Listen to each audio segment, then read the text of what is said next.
থাকতে গেলে একা একা থাকা হয়, কিন্তু বাহিরে একা একা থাকতে থাকতে যাদের সাথে থাকি তাদের সাথেও একটা পারিবারিক সম্পর্ক হয়ে যায়।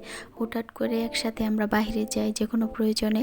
যেরকম আমাদের এখানে ময়মনসিংহ জয়নুল আবেদীন পার্কের এখানে সকালবেলা অনেক সব ধরনের সবজি পাওয়া যায়, মাছ মাংস থেকে শুরু করে সবই পাওয়া যায়।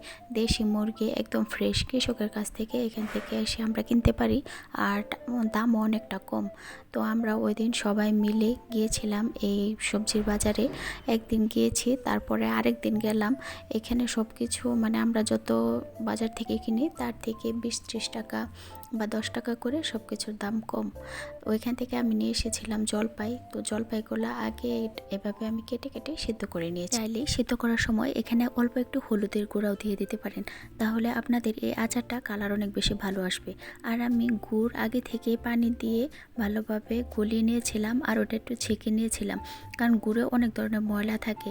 আর এখানে আমাদের আনন্দমোহনের সামনে মামা যে আচারটা বিক্রি করে ওই আচারটা নিয়ে এসেছিলাম। এটা ছিল তেঁতুলের আচার।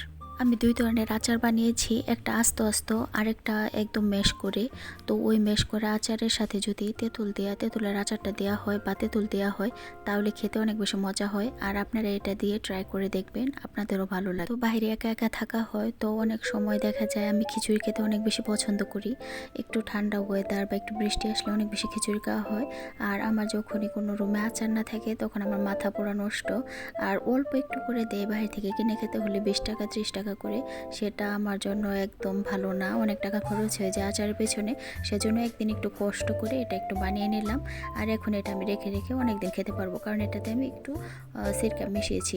তো এখন একটা জারে আমি এরকম করে একে একে সব আচারগুলো ভরে নেব।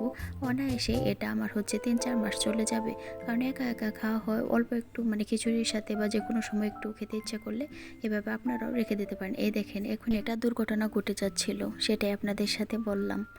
আর এখন এই আচারটা মানে এখান থেকে দেখতে অতটা বেশি কীরকম লাগছে আমি বলতে পারছি না, কিন্তু আমার কাছে মাশাআল্লাহ খেতে অনেক বেশি ভালো লেগেছে।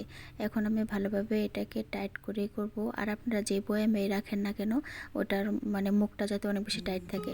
আর আমরা যেদিন বাহিরে যাই সবাই মিলে, তো এখানে তো এই চাচির হাতের পিঠা আমরা খাই, ভাপা পিঠা আমাদের সবার অনেক বেশি পছন্দ। আর শীতের সকালে ভাপা, তারপর চিতই পিঠা, তারপর হচ্ছে ঝাল ঝাল পিঠা সবাই অনেক বেশি পছন্দ করে। তো আমরা সবাই এখানে ভাপা পিঠা খাচ্ছিলাম। আর সবাই বাইরে যাব এরকম কিছু খাওয়া দাওয়া আড্ডা হবে না তা তো হতেই পারে না। তারপর আমরা সবাই মিলে দুধ চা খেলাম। দুধ চা খেতে খেতে আজকে এখানে বিদায় নিই। আল্লাহ হাফেজ।